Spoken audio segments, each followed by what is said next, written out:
రాష్ట్రంలోని పెన్షన్దారులను CM Revanth Reddy మోసగిస్తున్నారని MRPS వ్యవస్థాపక అధ్యక్షుడు మందకృష్ణ మాదిగ మండిపడ్డారు.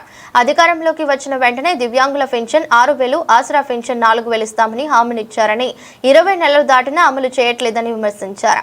పెన్షన్దారులకు అందాల్సిన సొమ్ము నెలకు 1,000 కోట్లు చొప్పున ఇప్పటి వరకు 20,000 కోట్లు పక్కదారి పట్టించారని ఆరోపించారు. ఎన్నికల్లో ఇచ్చిన హామీలను నెరవేరుస్తామని హామీ ఇచ్చి ప్రభుత్వం ఏర్పడి 20 నెలలు గడిచినా పేద ప్రజలకు ఇచ్చిన హామీలు నెరవేర్చడం లేదని ఆవేదన వ్యక్తం చేశారు. నవంబర్ 26న పెన్షన్దారుల పోరాట దినంగా ప్రకటించి వికలాంగులు చేయూత పెన్షన్దారులతో చలో హైదరాబాద్ కు పిలుపునిస్తామన్నారు.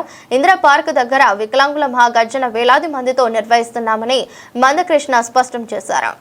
ఎవరైనా పెన్షన్ పెంచుతామని హామీ ఇస్తే నెలకో 2 నెలలకో 3 నెలలకో పెన్షన్ పెంచి తీరారు. ఎంత పెంచుతారంటే అంత పెంచి తీరారు.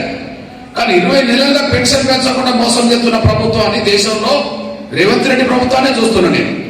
మరి రేవంత్ రెడ్డి ప్రభుత్వం 50 లక్షల కుటుంబాలను 20 నెలలుగా మోసం చేస్తుంటే అసలు ప్రతిపక్ష నాయకుడు ఏం చేస్తున్నాడు ఈ రాష్ట్రంలో?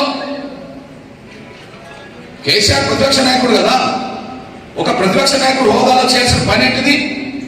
ప్రభుత్వ వైఫల్యాలను, ఇచ్చిన వాగ్దానాలను అమలు చేయకపోతే ప్రభుత్వ మోసాలను ఎండగట్టి ప్రజల పక్షాన్ని నిలబడి ప్రభుత్వాల మీద ఒత్తిడి పెట్టి ప్రజలకు న్యాయం చేసే విధంగా ప్రభుత్వాన్ని దించేలాగా చేయడమే ప్రతిపక్షాల బాధ్యత. ఈ రాష్ట్రంలో ప్రతిపక్ష నాయకుడు ఎక్కడున్నాడు? అసెంబ్లీకి పోడు, ప్రజలకు రాడు. అసెంబ్లీకి పోడు, ప్రజలకు రాడు.